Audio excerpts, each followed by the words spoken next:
signatures, which is 5 times the amount that it would need to warrant a response from the White House.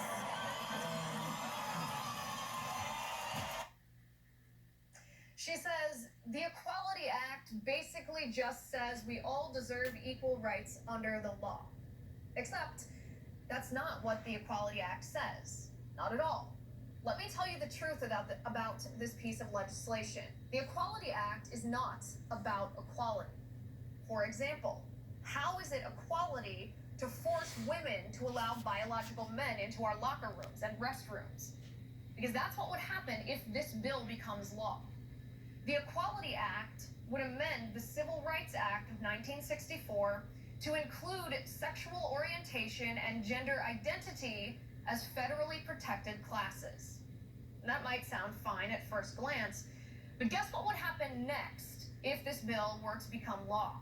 Christian churches, Orthodox Jewish synagogues, Muslim mosques could be forced to allow gay weddings to take place on their premises, even though their religious doctrine prohibits gay marriage.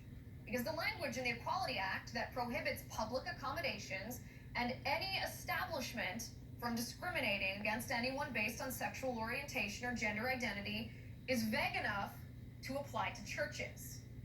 And don't pretend there's an exemption for religious liberty in this bill, because there's not.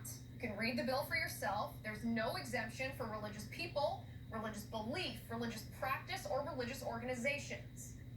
Too many conservatives and Republicans are afraid to oppose the Equality Act because then the Democrats, the left, will accuse us of opposing equality for all people. But that's just nonsense. Because again, the Equality Act is the title of the bill, but the content of the legislation is the opposite of equality.